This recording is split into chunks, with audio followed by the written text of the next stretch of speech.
guys, this is the first episode of us in Japan and we're so excited. No one we know sails here, and yeah, maybe we'll find out the reasons why, but I can think of so many reasons why people should sail here already, and we've just been to one island and we're so excited and in disbelief that we're actually here. Last week, you joined us in Okinawa, the first island in the Ryukyu Islands, of which we are traversing. We were struck by the island's beauty, and today we set sail for the relatively unknown Amami Archipelago in the Satsunan Islands. The entire Amami Archipelago consists of some 50 islands, all of which are inhabited by endemic, rare, or endangered animals. Elena has been keen on Japan for half a decade, so this has been strangely on and then off our radar for a very long time.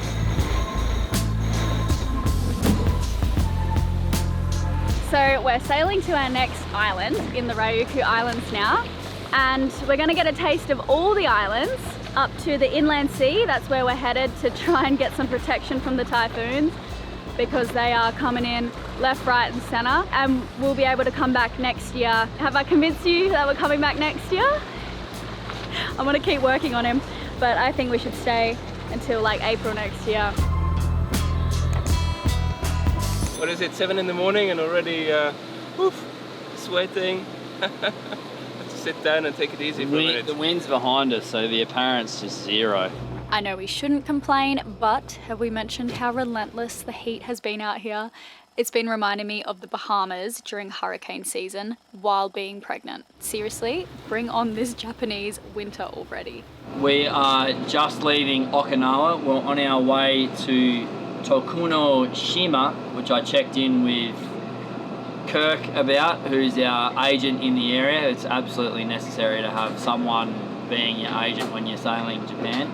He recently helped Elena when she had to go to hospital with a broken rib. So there's a beautiful little inlet right at the top of Tokunoshima, which is about 111 nautical miles away, and we are sailing there today. We're motoring out. The wind is directly behind us at the moment. We've got only 10 knots of wind. We thought that we'd have 15 today. We thought that we'd be sailing at about 15 knots because the wind is going to be at about 110 to 120 degrees, which would mean that we would have the code 0 out and be going at nearly wind speed, but as the wind drops down, it's harder to get to that wind speed number. So I don't know, all of that means that we're going to get there in the night time, which we have heard is okay to do, but it's never perfect. We've never been here before. We've heard from Kirk and a couple of other people at the marina here that it's okay to do that at this particular anchorage. But always, you just should be always doing this stuff in the daytime. That's how I always plan stuff. So we'll see how we go.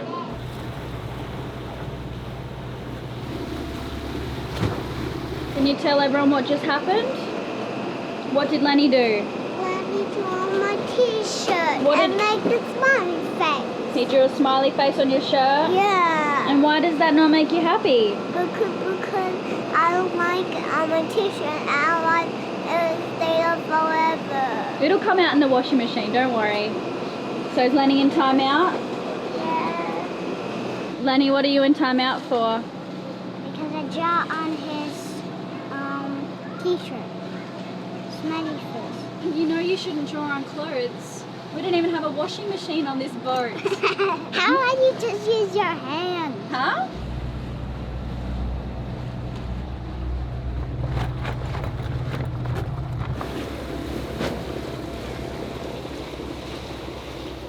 How are you this morning, Ellie? A lovely night's sleep outside, so I feel refreshed. Oh yeah, I need to film you sleeping outside. Probably not. And no rain, so it was close. But yeah, it feels good to be on the move. You say sails are coming out. Sails are coming out. Yeah. Just turning on the ocean bolt.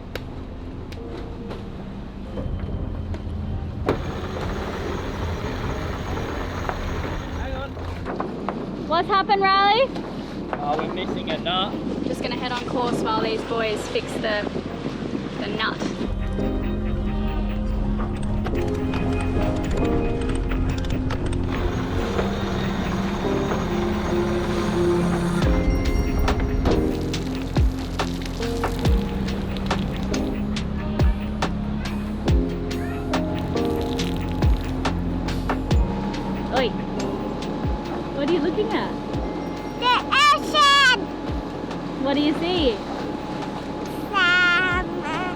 sea turtles and flying fish. Does anyone else remember Lenny doing this exact same thing at this age? There's something so magical about the age Darwin's at now, where the world around him is very much as he imagines it to be. And some turtles, baby turtles, like.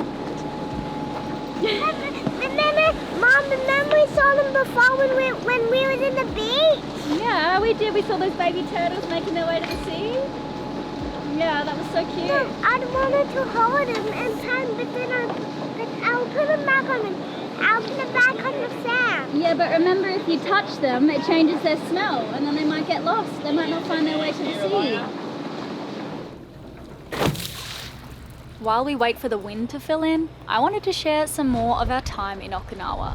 Okay, we have diffused clouds. Lovely. Hopefully that stays like that. Let's get this going. I literally have a towel. I have Ain't a no paper towel studio. to pat myself down because it is so hot. I think that we've bought ourselves 5 degrees of Celsius coolness. Is someone watching navigation right now? Yeah, Kai's on it. There's Okay, a reef good. there. Okay. We just got to spend 2 weeks in Okinawa, which is a really lovely mix of, it's a good mix of like vibrant city life versus nature. There's lots of national parks and whatnot, and it's a blue zone, which I find super intriguing and I've been interested in. I've read some books on blue zones, and you can really see the strong sense of community that the Okinawans have. It's fascinating how people have studied blue zones, regions where individuals live longer, healthier lives. Okinawa is one of the original blue zones, where people thrive well past 100. And so what's the secret? Many say it's all about the lifestyle. Fresh, colourful vegetables, tofu and sweet potatoes, paired with a strong sense of community, play a big role. These incredible individuals prioritise social connections, regularly engaging with friends and family, which keeps their spirits high and stress levels low. And then there's the concept of ikigai, having a sense of purpose, which truly fuels their zest for life. Everyone's old, they're just not dying. I got to see You firsthand can tell just by looking around. how good their medical system is too, because I actually broke a rib and fractured another, so I was in their hospitals, and their healthcare system is really good too. The food they eat, mostly plant-based, a lot of seaweed, they're into their sweet potatoes. Yeah, it was so nice to spend some time and see the Okinawans do their thing. Yeah, so we have a bunch of not mission critical boat jobs, apart from the rudder, which we really needed to have a look at. Kai wanted to disassemble it, take it off the back of the boat, so we spent a lot of time doing that. Yeah, and just finding, because there are a few consumable pieces in there, and we wanted to see how pitted, how much the salt water was impacting some of the pieces. I think we've got like at least a couple of years left, but yeah, anyway. Pulling that apart, cleaning it all, reassembling it, putting it back in, and making sure that we're 100% happy, because if something was to go wrong with the boat, it is likely in that area. That's, of all the things that we've got going on, if we can make sure that that rudder is 100%, our chances of something bad going wrong are diminishing rapidly. It's a big focal point for safety on board. So that felt really satisfying, seeing the rudder all taken apart and put back together. Like, it's nice to have that in our brains. Yep, and seeing Kai be so careful and meticulous. Yeah, Kai's a professional sailor. He's been on so many multi-hulls. He's sailed multi-hulls around the world. Like, he's insane. We're so happy to have him aboard. You can't help yourself, can you, Kai? You're just stuck into everything. Whilst Riley and Kai were mostly doing the rudder stuff, me and Ellie tried to take the kids off the boat and have some fun with them, just get them away from all the tools.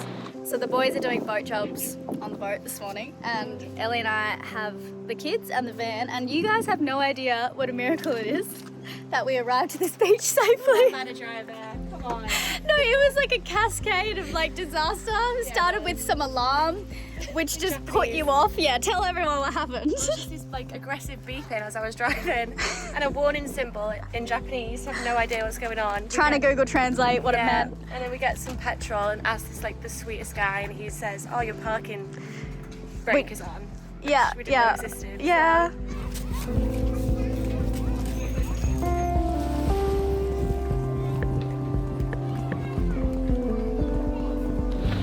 And you and I did get a couple of days with the terrible weather to see the island. Yep. Yeah, we went to a marine, what did we go to? A marine park? I don't know. This is very touristy things. We went to some beautiful waterfalls and the kids loved it. They really loved it here. Oh, but the van. So what happened? I just reversed into a tree. Oh, I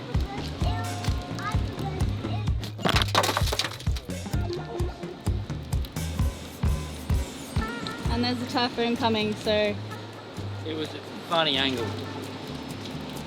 Babe, and it dented too. What a Yeah. Oh, yeah. He was trying to make the parking a little bit better and since the camera didn't really show the tree that was above us. The kids loved it though. We got to go to the hardware store and buy some tape and tarp and we cut the tarp and... But we pulled up to this hotel here because Elena and I went out to drink. And the guy goes, how many people? And then he starts on his radio and he walked off and I said to Elena, I'm imitating the dude and I'm going, they're 2 adults, 2 children, they've got a tarp. I just went right to reverse in so that no one could see our top. And he's like,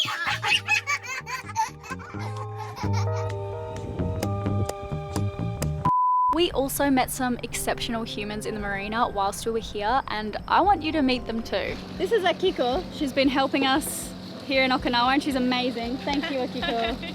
Really, she's the sweetest, most amazing woman. And then we've got Lowell over here. You will love Japan. I'm so glad you've come to Japan because we want to put Japan on the map. Yeah, You'll help us do that. I hope so. Lowell has the most amazing story too. He's over on this boat over here. Yeah, so this is Wahine, Gipsy 402, home port Tokyo.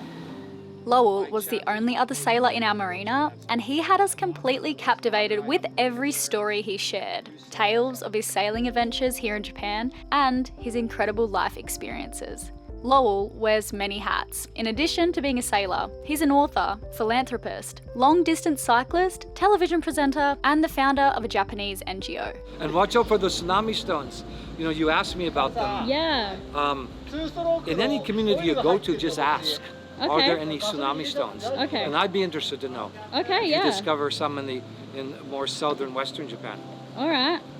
Cool. Well, it was a pleasure to meet you. Likewise. I'm sure we'll bump into you again. I'm sure we will. If not, I'll keep watching. They established an official monitoring and risk level system for that earthquake zone about 10 years ago. Okay. And last month was the first time they raised the risk level. Yeah, that's what I'm worried So about. that- We've been struck by how alive the Earth feels here. Just after making landfall in Japan, there was another earthquake and a megaquake advisory. Recently, Lowell told us about Tsunami Stones, centuries-old markers placed along the coast to warn future generations about the dangers of tsunamis. They advise where not to build and share stories of past tragedies. These stones are powerful symbols of resilience, carrying the wisdom of those who lived through disaster. As we continue our voyage, we'll be on the lookout for them, reminders to heed the lessons of the past. Anyway, back to the sailing, our wind had filled in and we were about to put up the code 0 for what would be the most epic afternoon of sailing, where we were going to average 15 knots.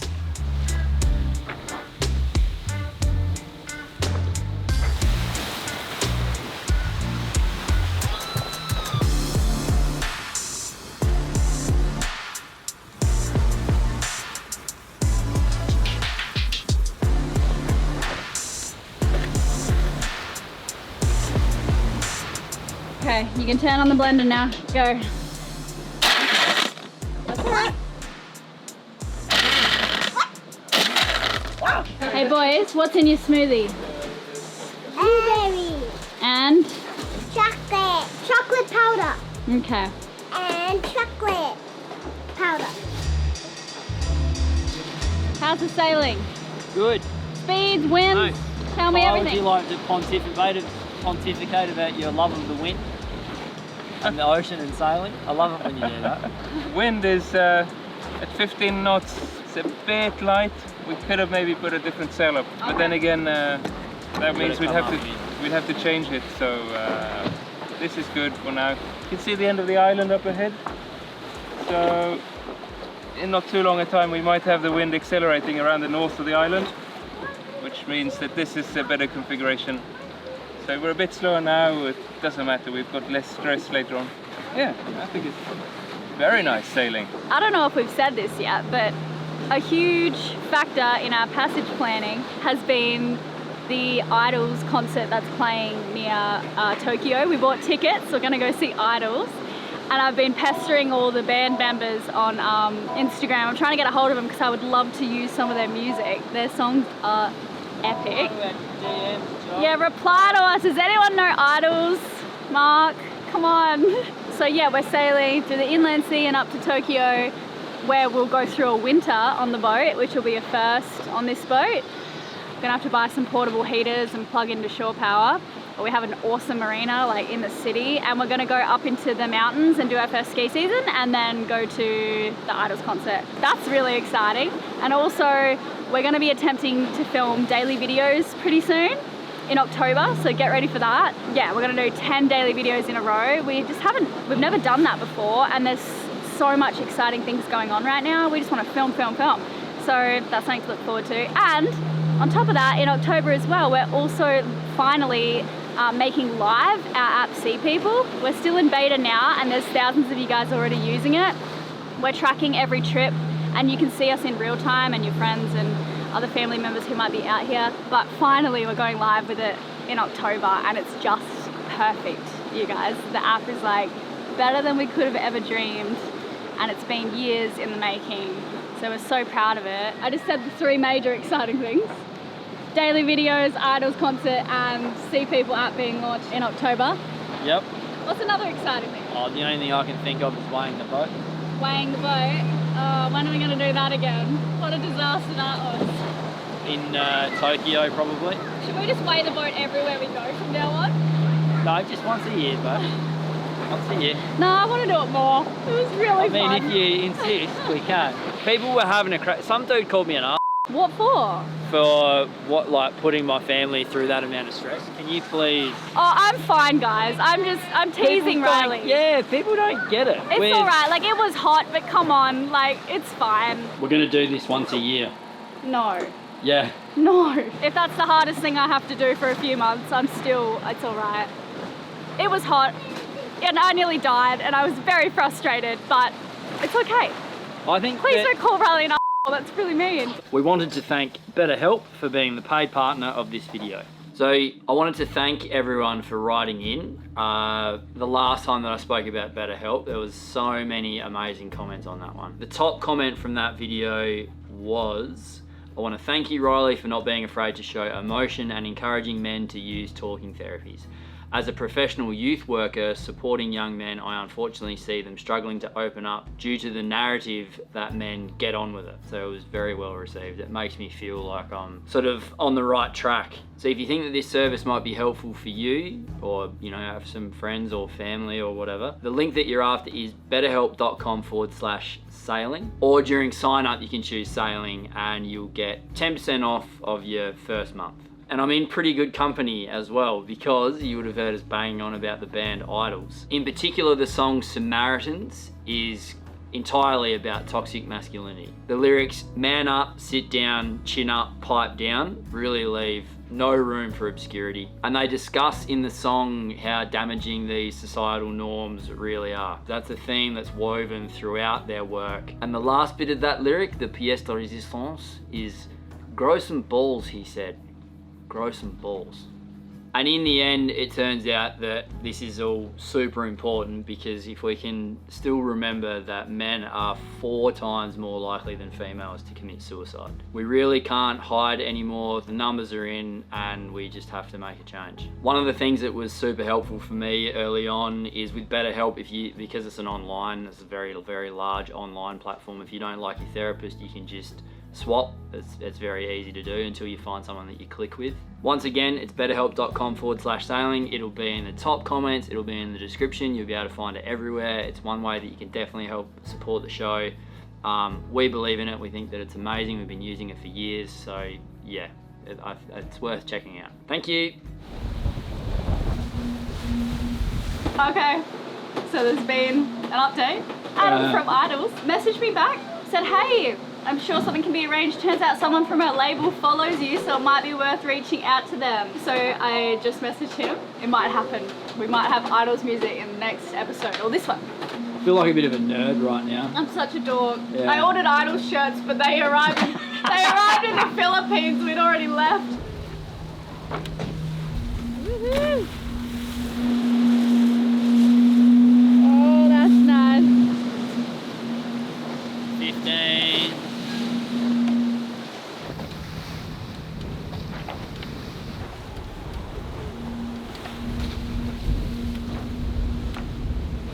We are headed nearly directly on course now, which is amazing.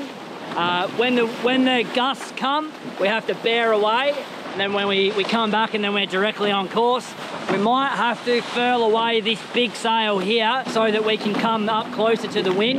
The wind is coming from about here, about 110 degrees, and there's really big swell coming from here. So that's the arse end of the typhoon. There's a typhoon way north of us in Japan now, going like this. And on the back end, the waves that are pointing south on the eastern side of the typhoon, that's pushing, you know, strong and fast enough that we're still getting swell from that here now. So I'm really glad that we didn't leave yesterday. So that hum means that we are going very fast. We've been averaging probably 14, surfing to 18, might even be averaging 15 knots for the last probably 3 hours. Since we left the top of Okinawa and we had the unimpeded wind, we've just been absolutely hammering. So the wind went from probably 12 to 15. Because we're moving so fast, the wind actually hits the mainsail and goes up and interferes with the proper flow of the anemometer, so we never quite get a proper true wind speed. But I reckon it's blowing about 14, not more. So yeah, we're just absolutely hammering at the moment. This is incredible. I was just saying, Riley, that you will have a hard time ever going back on monohulls, because look at this. Cups of coffee and not spilling a drop. It's as easy as that. It's just not real sailing, is it, when you don't heel over? This boat really stays level, doesn't it? It's extremely There's so level. much buoyancy in those ammers. It never digs the hammers in, it stays extremely level. It's impressive. Yeah. Of course, I don't know if we can fly the central hull, but... that would be really difficult to do, I think. I think so too. But yeah, it's super level, really nice. Yeah. I don't know what that would do when you're going upwind, if you can't keep that flying high enough. If it slaps the top of each wave. Does a bit, yeah. So that's the... That's the trade-off. That's the trade-off, yeah. Cheers. What do you think, mate? Do you think it's level? You still manage to spill a lot of stuff, don't you? So we're doing 14 in 16, 14.5, which is really, really good. We're not even heeling. We're so flat, and you just come up a little bit, as you would have felt when you're on the helm for ages before. You come up, the apparent wind builds, and you just feel that acceleration. You launch forwards, and then you bear away, and you just hold it and hold it and hold it, and then as it starts dying off a little bit, you come back again. You're just playing this game where you're like just smoking along. It's incredible. And you mostly go by the heel of the boat, I found, Elena. When that windward hammer pops right out of the water, you're like, okay, this is good. I'll hold it for a little bit more, and then it gets that little bit more of an angle, and you're like, right, we're smoking now. We are like smoking now. So we're doing 17 now. We just were 16.4. You two sleep in funny spots.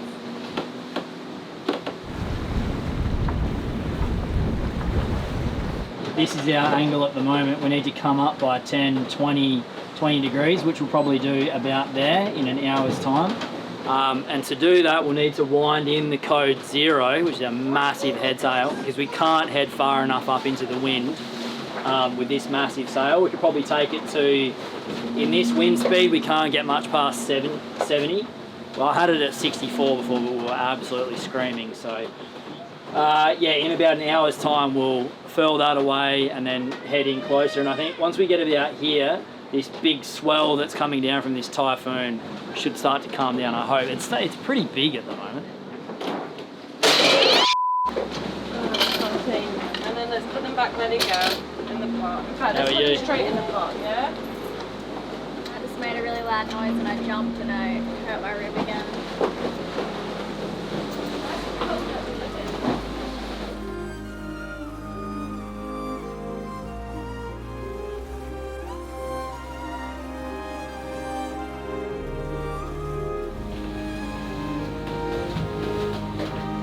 Thank you for joining us, everyone. Next time, you'll be sailing into the night with us as we arrive in Amami. Don't forget to subscribe, which is free to do so, and you won't miss our next episode. Lots of love, guys.